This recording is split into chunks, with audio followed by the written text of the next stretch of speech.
Gracie Jiu Jitsu rocks.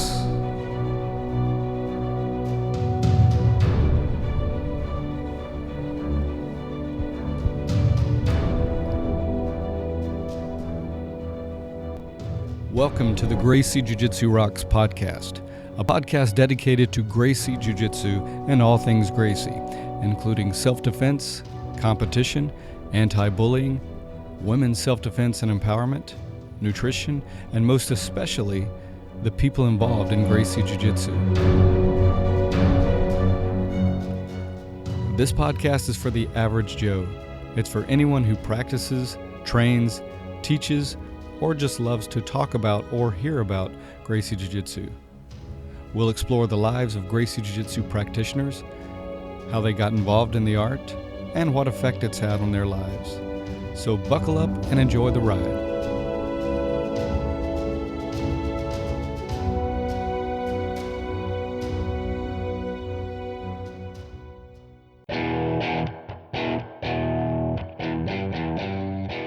Welcome to episode 122 of the Gracie Jiu Jitsu Rocks podcast.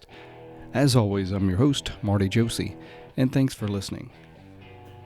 Today will be our final episode of the year, our farewell to 2019 episode. And we're going to look back, we're going to play some clips from the year, some of the episodes, and we're going to look back over the year. So glad you're with me. 2019 has been a great year, filled with incredible guests and interesting and insightful interviews, if I do say so myself. So let's just go down through who the guests were for the year. So the year started off with episode 104 with Roger Gracie black belt Roy Marsh and Pedro Sauer black belt Mark Cookrow having a discussion with me about building a positive academy culture. Episode 105 was Sophia McDermott, Australia's first female black belt and world gi and no-gi champion. She was also a fitness coach and figure competitor. Very interesting discussion with her. Episode 106 was Jason Colbreth, Roger Gracie black belt and Masters world champion, owner of Culture and BJJ. Episode 107 was Matt Arroyo, who's a Rob Conn black belt, veteran of The Ultimate Fighter, the UFC, ADCC, and EBI. He's also the owner of Gracie Tampa South.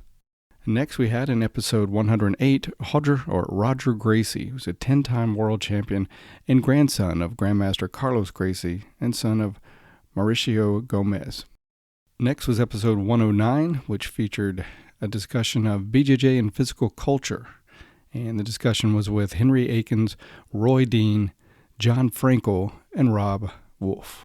Then we had in episode 110 Aaron Sundstrom, who was a roving reporter for the show, and he was recapping the Jiu Jitsu Lifestyle Summit out in LA.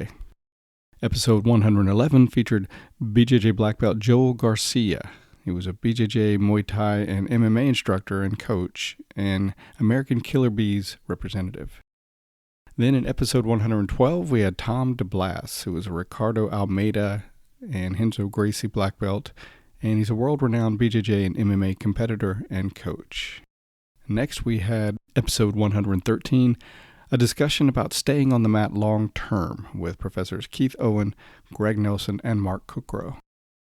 Episode 114 featured Robin Giesler, 5th degree Helson Gracie black belt and owner and head instructor of Helson Gracie Columbus.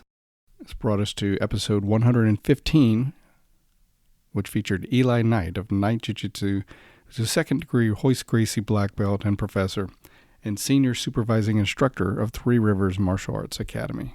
In episode 116, we had Elio Soneca, who's a legendary BJJ practitioner, coach, and instructor, co-founder of Gracie Baja. In episode 117, we had Nick Chewy Albin, who is a BJJ black belt, world-class competitor and instructor, and creator of the Jiu Jitsu brand. And in episode 118, we had the North Carolina winners at the 2019 Masters World Championships, including Gita Bhatt, the Jiu Jitsu cowgirl, Daniel Branch, Chris Luter, Lourdes Cantu, also known as Lola Funky Monkey, Logan Gulick, Trevor Burns, Kim Rice, and Dave Owens. And I still plan to do my recap of that experience, the Worlds, Masters Worlds 2019, sometime in the next few months, hopefully. Episode 119 featured Robert Drysdale, IBJJF World Champion, ADCC World Champ, co-founder of Zenith BJJ, and founder of Drysdale BJJ. And episode 120 featured Dr. Gaetano or Guy Scuderi, who's an orthopedic and spine surgeon and a 4th degree Valente Brothers black belt. And then finally in episode 121, we had Professor Scott Smith, Pedro Sauer black belt and owner of Gracie Jiu Jitsu of Kentucky. So it's been a really wonderful year with incredible guests. I couldn't ask for better guests and better interviews for the year. Also want to thank Meet the Listener guest, Corey James Richardson of Gulf Coast Jiu Jitsu.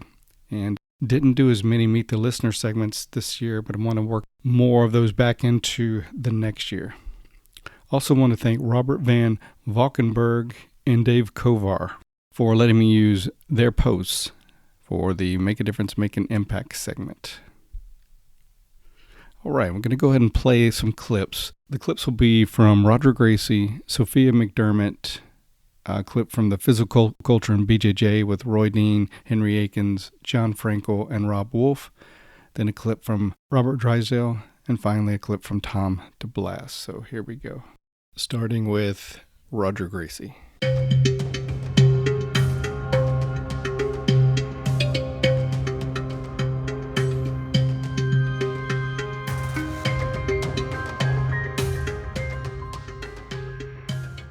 Good at it.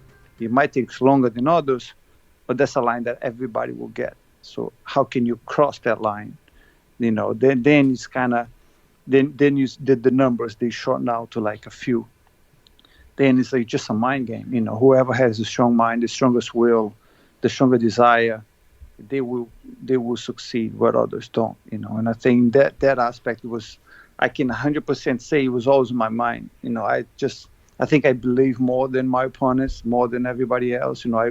I probably wanted to get further than everybody else. Suddenly it's like, I'm not compared to him, of course, it's a completely different thing. But look, I watch Usain Bolt's documentary many times.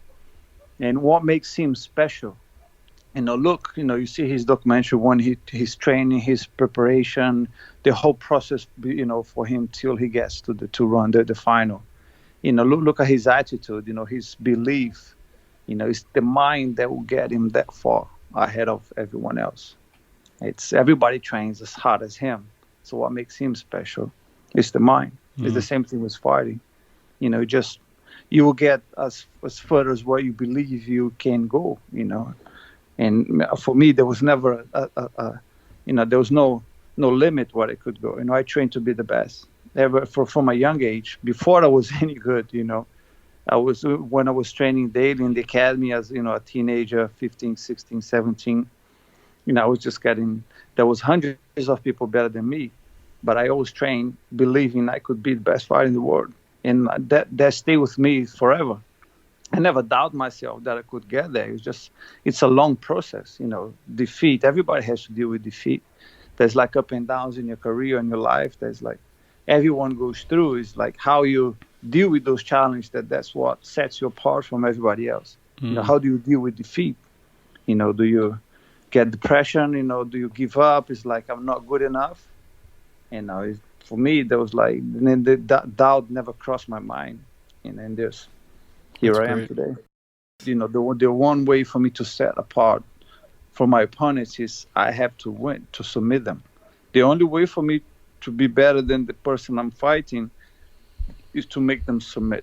Then there's no doubt. There's no points. There's no advantage.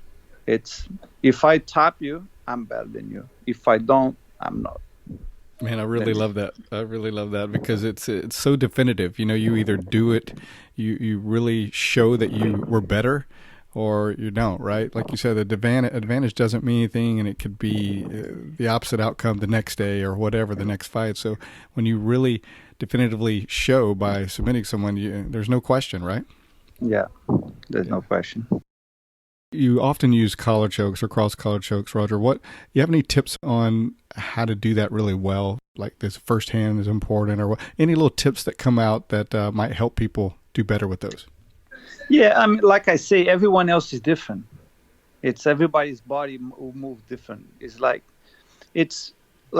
everything else. For you to improve your technique, for you to master something, right? Like a mount, for example, it's very hard. People they don't want to realize how hard it is for you to be really good at something. It's super hard. Like, the amount of time that took me to be good at the collar choke, it's years and years of practicing and failing and carrying on.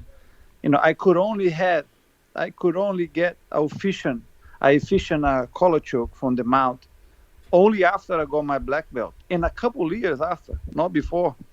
So I've been training for years alone, and only 10 years of daily practice, every day. Suddenly my collar choke is getting better. Before that, I just couldn't. I always tried very hard, but I wasn't good enough to be able to choke people. But I've always practiced, and after years, suddenly I start to master. Then I start getting good at it. People, they just, I don't know, they think they're gonna practice something quickly, and then they're gonna master that.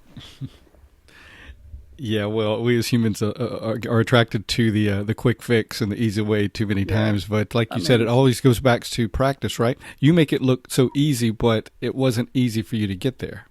Yeah, exactly. They think, I'm going to practice a couple of times, a few techniques, and, I'm going to get it. It's very hard. It's very hard. You have to practice a lot. And they don't, in mountain and back, it's the last thing that you master in Jiu-Jitsu.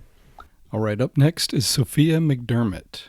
So it's not so much about any of just winning anymore. And so for these people that are so hell-bent on, I don't want to compete because I don't want to lose and blah, blah, blah. It's like, you don't get it. It's not like that. Right. Go in, test yourself, enjoy the experience, and then just be a part of this awesome community and be a positive person in this awesome community, because this is really what it's about now. It's about a community, of just fabulous people getting together and trying to make a difference. Mm-hmm. I think that's beautiful.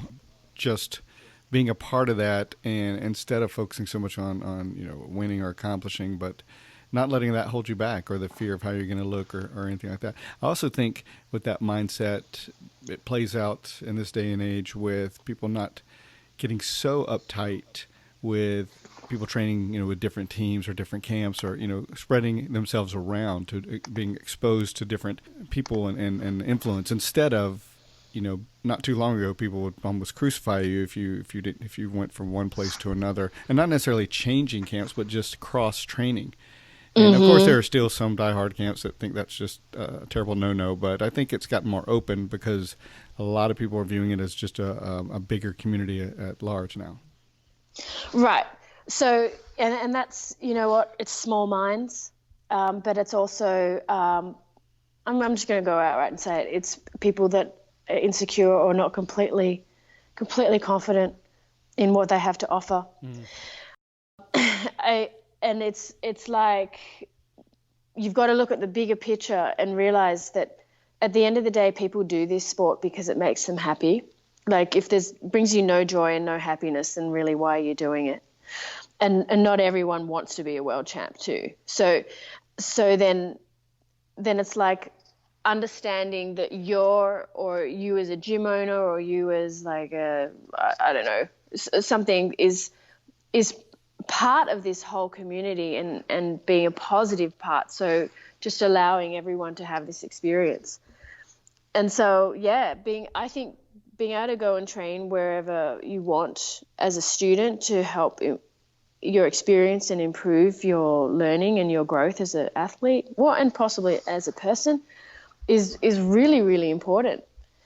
And if everyone had that mindset of, let's just all be this one big happy family, which it's a nice idea, right. It would just be much better. Yeah. Making strides along that way anyway, right? Well, absolutely. It really is changing. And I think more and more people are open and just go, yep, go train there, go train there. And the thing with social media too, like everything's just so accessible. And now, you just jump on, you go, oh, there's an academy in New Jersey because I'm going to visit there. And oh, there's an academy in Utah because I'm going to go visit there. And you can just hit up the owners and go, hey, can I pop in? What's the drop-in fee? And it's not just the training and being exposed to different styles of jiu-jitsu and different teaching, but it's also the people you meet and the networks you build. For sure. That's great. Yeah. So what advice would you have for someone just starting out in jiu-jitsu? Male or female? Well, if it's different, take both. I come from the perspective, because I get asked this question in perspective of from a female, and the advice is like stay true to what you want in your journey. Don't be discouraged and speak up. That's a big one, because women tend to be sort of, a lot of them still like pushed to the side a little bit, and if they're feeling something like they're not feeling good about some situation, they often don't speak up. So that's my best advice for a woman on the mat. Yeah, speak up. For just in general, sounds corny, enjoy the journey. This is a really, really testing sport. Like, it's testing. And, there are moments where, like, you're stuck on your back, squashed, getting the crap squashed out of you and you can't get out. And it's confronting and raw and real.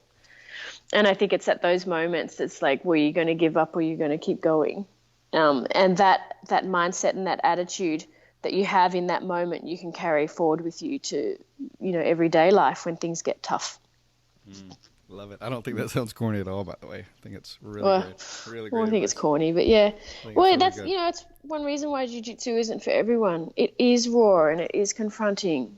It's kind of like, I think we've all been there where you're with someone who's just like annihilating you. It's like, how can this happen? How can this be? Like, maybe they're super big and super strong or super technical and super fast. And you're just like, oh my God. And you feel like crap. You're like, oh. And so like your whole reality about yourself is you're confronted by it. It's like, why am I even doing this sport?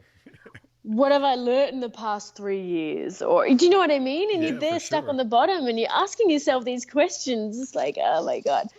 Yeah, it's raw. Oh, I know exactly what you mean. There's times when you're like, man, I'm growing so much in this, but all of a sudden you'll have an experience like, God, I don't know anything.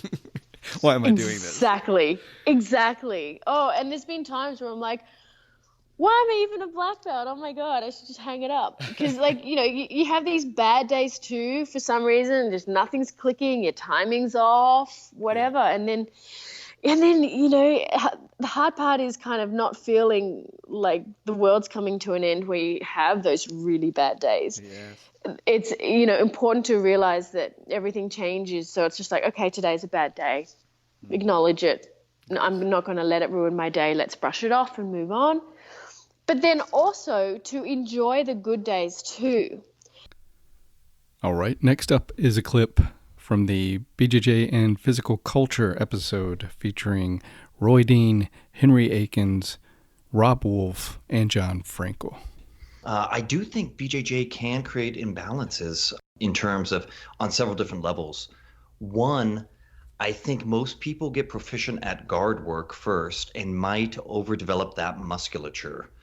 Pulling people in is a more secure position than having people extended and unpredictable in their movement. So I think, getting that instinct to curl in with your wrist to control the collar and the center line, and curving your back, becoming like a ball on the bottom to limit how much friction you have with the ground. I think it does encourage you to kind of round forward. And if you couple that with computer culture and sitting in chairs, I think it has the opportunity to create imbalance if you don't get into opposing movements. Nice. Henry, you want to share your thoughts on that part? my experience is it certainly does. Even though I think as jiu-jitsu practitioners we're using all the muscles in our body, I think what happens is each individual has a specific game, and they have specific techniques that they do over and over and over again. And anytime you kind of use specific muscles over and over again, those tend to tighten up. And if you're not doing opposing movements, what happens is it does start to create imbalance. And that's something I actually had an experience with a couple of years ago. I went to see some doctors, some of the best doctors in the country, orthopedic doctors in the country, here at Curlin Job in Los Angeles. And over the years and years of training jiu-jitsu, I started to develop a lot of forward rotation in my shoulders. So my shoulders have rotated. And I think it just naturally comes from always kind of being in a defensive situation where your hands are up, shoulders are rolled in, just to kind of create a smaller, to have your hands closer to your neck. And then your chin is tucked all the time. We do that all the time when we're trying to defend from chokes. We always have our chin tucked. And so it kind of creates that type of imbalance. And so actually the last few years, I've really been working hard at kind of correcting those imbalances, by opening my body up, by doing exercises that basically bring my shoulders back into place. So I started having some issues with my shoulders a couple years ago. So yeah, and we're going to hear all about some of the things you did to counter that. All right, John, you're up, buddy.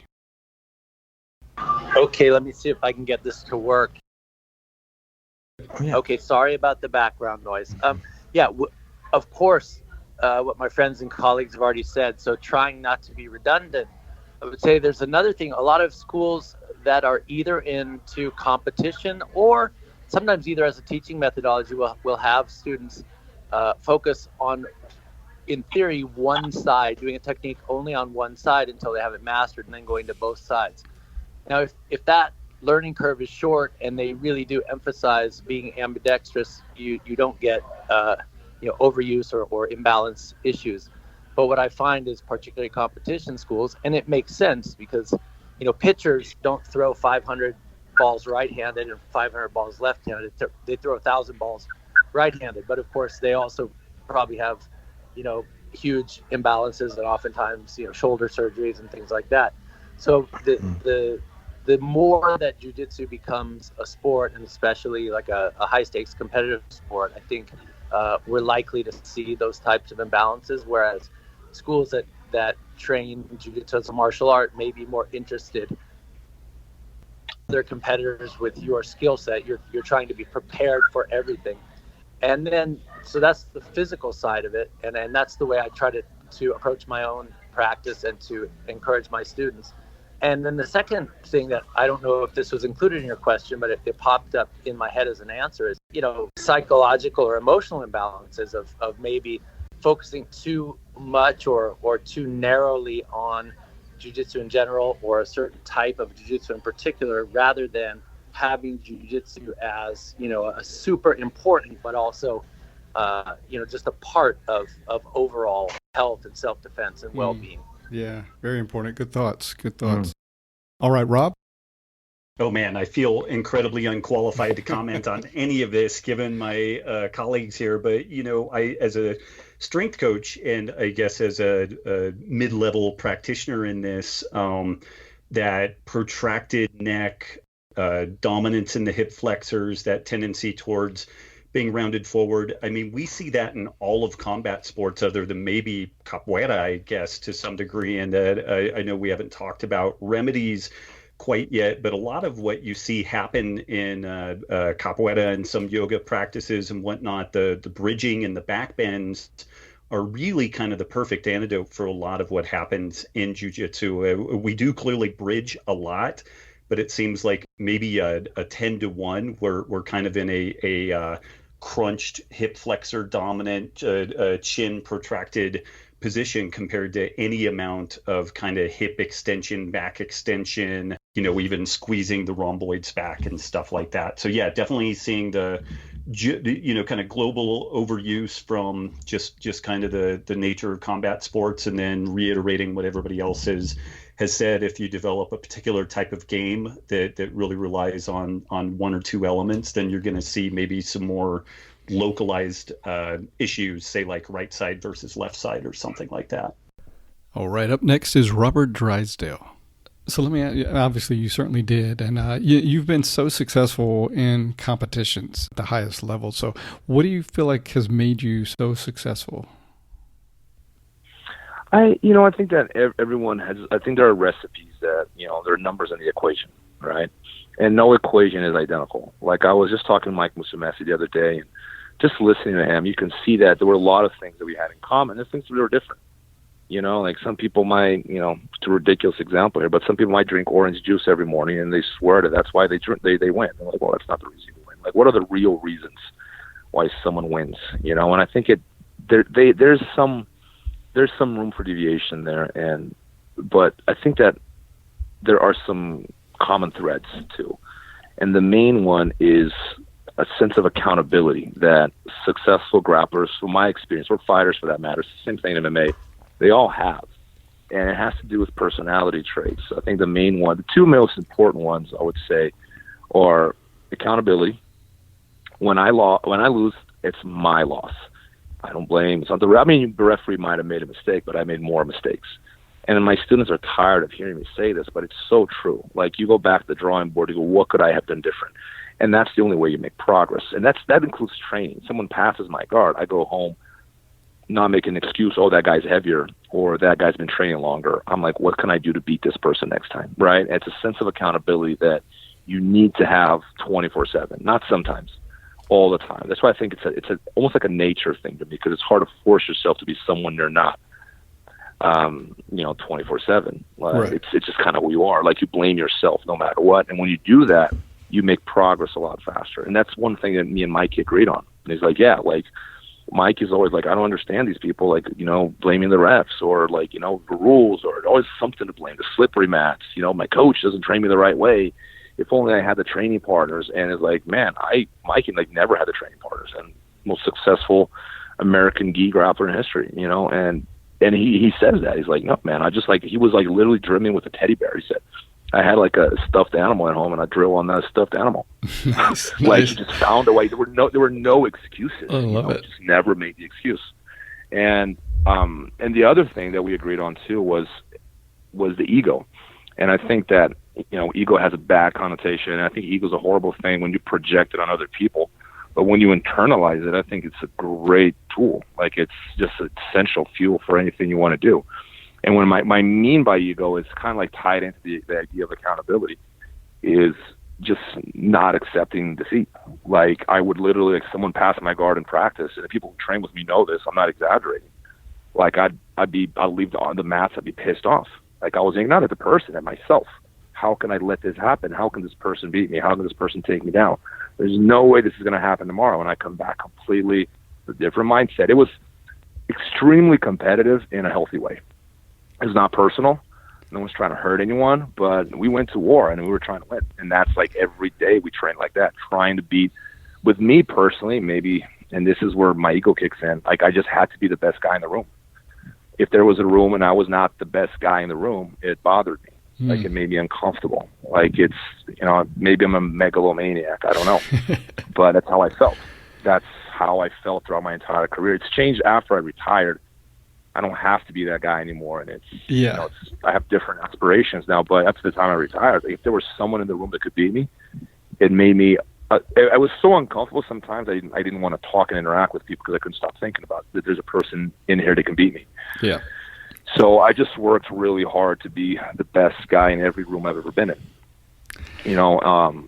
And that, I think, right there was those are the things that helped me the most. And I think most of everything else for me is much cosmetic. I don't get lost in this whole discussion about training methodology and how you drill and how much you drill versus how much you live roll. This system versus that system, and like, I have to know all the new techniques. I think that's all makeup. Does it make a difference? A little bit, but it's not the crux of it. That's not the cornerstone of anything. I think the cornerstones of victory are these two things I gave you: accountability and ego. All right. Last, but certainly not least, is Tom DeBlass. The first post is, if you're a competitor under me and train like you're competing in a world championship with a middle-aged man that just worked 9 to 5, and even though you see him getting more and more tired, you continue to tap him repeatedly, I'm going to train with you immediately after the match is over. I will make you miserable and smother your face repeatedly. I hope you can take it just like you expected the non-competitor middle-aged man to take it. So this really speaks to your view on academy culture and how to treat people. So tell us more about that. Well, here's the thing. Like the constant progression, we're always maturing and we're becoming better. People, it's funny because sometimes people will, that don't know me, I either have people that love me, they're like diehard Tom DeBlass fans, or people that hate me, and of course, me being me, I don't understand the hate because my intentions are really good. My intentions are to help good people. Like I never would hurt an innocent person. But I was an aggressive kid growing up, man. I came up tough. My life was not easy. Like I was fighting since day one, and people don't realize, like, a lot of people can say, oh, he's a fake nice guy, or he's not humble, or this and that. And the thing is, I do love myself. I absolutely love myself, but I never love myself at the expense of putting someone else down. I want everybody to love themselves the way I love my own self. I'm happy with who I am. If I could be one person in the world, it would be me. I'm thankful for all I've done. I'm thankful for all my shortcomings. Everything has made me.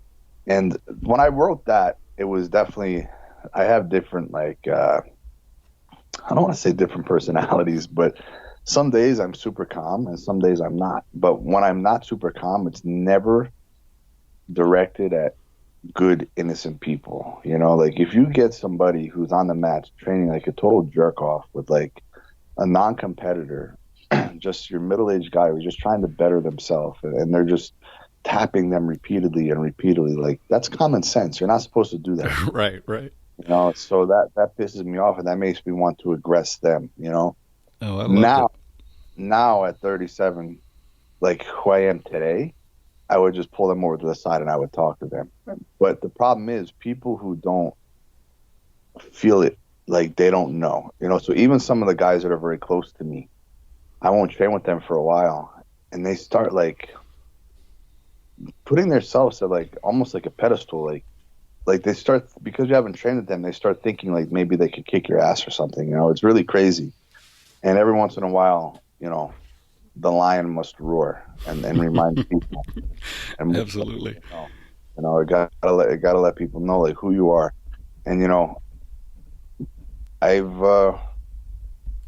been on the mats with everybody, and I've been competing a very long time, and even in competitions out all these years of competing, no one has ever whooped my ass. I've never been like dominated to like a point to where I wasn't in the fight. You know what I mean? Like That's never happened to me. Like I was caught twice. I was submitted 2 times over an 18-year career, and those 2 times were I guess I was caught, but I was never just like out skilled. I was never like taken down, mounted, like smothered, and just totally out of the fight. I was always in it, and I truly believe if it went to the death, if it was no time limit, I would find a way to win.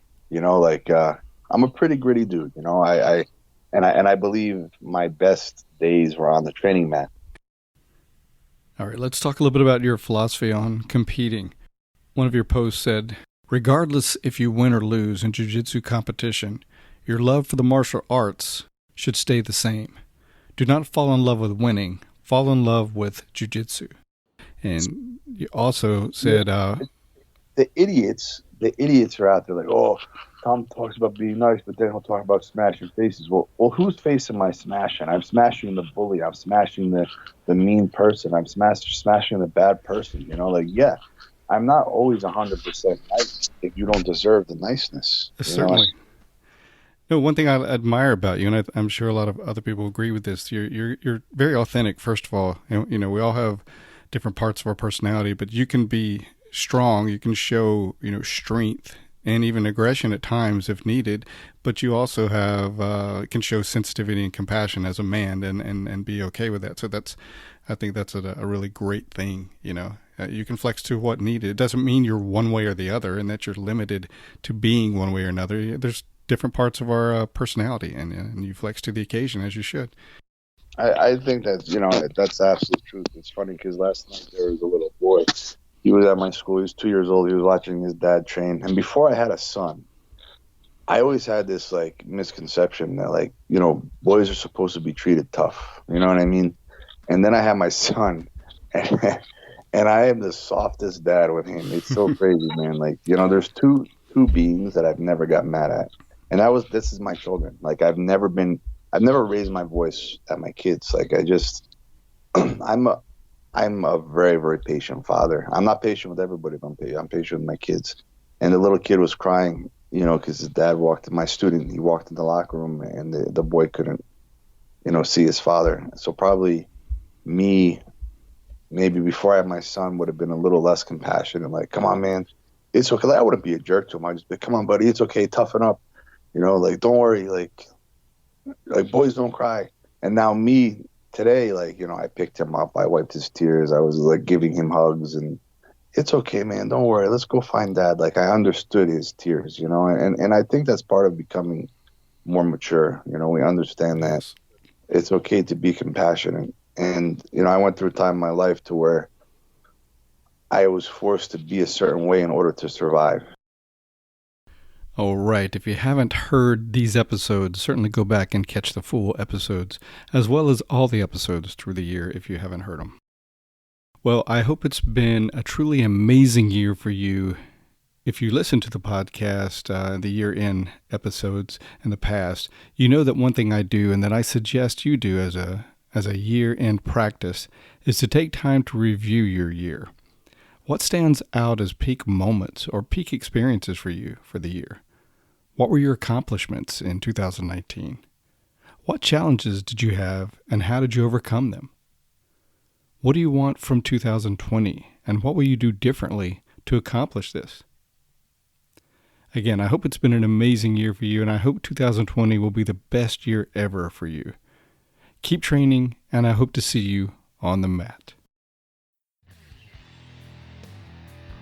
And that's going to do it for this edition of the show. As always, I thank you for listening. Hope you're enjoying the show. If you feel like you're benefiting from the show and want to show your support, you can support us on our Patreon page and a link in the show notes. Please like and follow us on social media and help us spread the word by reposting our posts and telling others about the show. You can leave comments on the website at www.graciejujitsurocks.com. You can also go to iTunes and leave comments as well as rate the show, and we would appreciate a 5-star rating, which helps us with our standing in iTunes. You can also leave comments on our YouTube channel. If you have suggestions for the show, please don't hesitate to give those. We always like feedback and suggestions. Okay, that's going to do it. So until next time, this is Marty Josie, and I'll see you on the mat.